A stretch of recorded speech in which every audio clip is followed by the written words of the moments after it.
श्री कृष्ण केवल एक भगवान नहीं है, वे एक मार्गदर्शक हैं, एक राजनीतिज्ञ हैं, एक योद्धा हैं, एक मित्र हैं और सबसे बढ़कर एक शिक्षक हैं।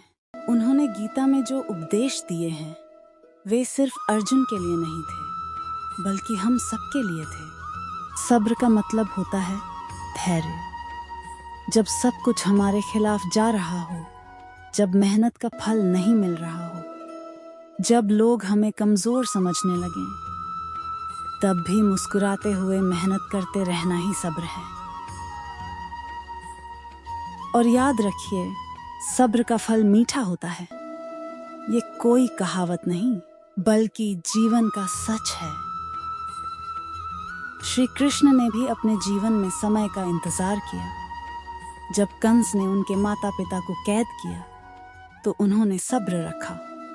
जब पांडवों को वनवास मिला तब भी श्री कृष्ण ने धैर्य रखा और सही समय पर न्याय दिलाया। हर इंसान की जिंदगी में एक समय आता है जब उसकी मेहनत रंग लाती है। आज जो संघर्ष कर रहा है, कल वही मिसाल बनेगा। भगवान श्री कृष्ण ने गीता में कहा था, कर्म करो, फल की चिंता मत करो।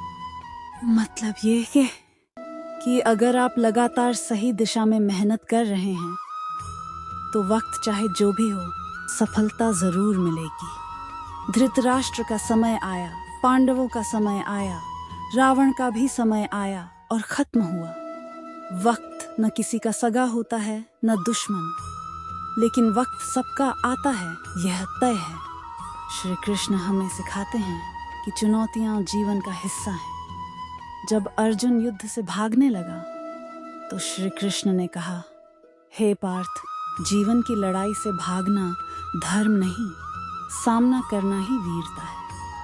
आज भी हम अपने जीवन में कई युद्ध लड़ते हैं, कभी आर्थिक तंगी, कभी पारिवारिक समस्याएं, कभी आत्मसंदेह। लेकिन अगर हम कृष्ण की तरह धैर्य रखें तो हम इन सब का समाधान पा सकते हैं। सब्र का ये मतलब नहीं कि हम चुपचाप सब कुछ सहते रहें। सब्र का मतलब है सही समय का इंतजार करना और तब तक खुद को मजबूत बनाना। श्री कृष्ण ने जब कंस को मारा तब तक वे पूरी तरह तैयार हो चुके थे। उन्होंने अपनी रणनीति तैयार की, समर्थन पाया, सेवा और फिर कार्यवाही की। आपके जीवन में भी अगर समस्याएं हैं तो उन्हें देखकर घबराइए मत। अपने आप को मजबूत कीजिए, सीखते रहिए, वक्त आने दीजिए। जब वक्त आएगा तो आपकी मेहनत बोल उठेगी। श्री कृष्ण हमेशा सत्य और धर्म के साथ खड़े रहे।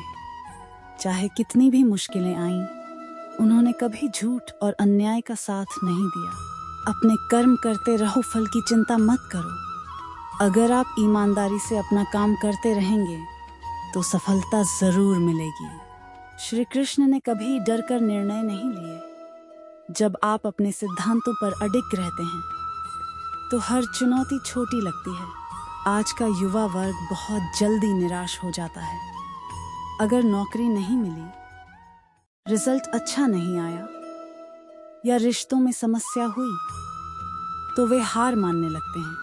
लेकिन भगवान कृष्ण का जीवन हमें सिखाता है कि कोई भी परिस्थिति अंतिम नहीं होती। जो आज हार रहा है, कल वही विजेता बन सकता है, अगर वो सब्र रखे और मेहनत जारी रखे। आखिर में मैं बस इतना ही कहूँगा, अगर आपकी रातें नींद में नहीं गुजर रही तो घबराइए मत, सुबह होने ही वाली है। अगर सबने आपको नकार दिया है तो चिंता मत कीजिए, भगवान आपकी परीक्षा ले रहे हैं।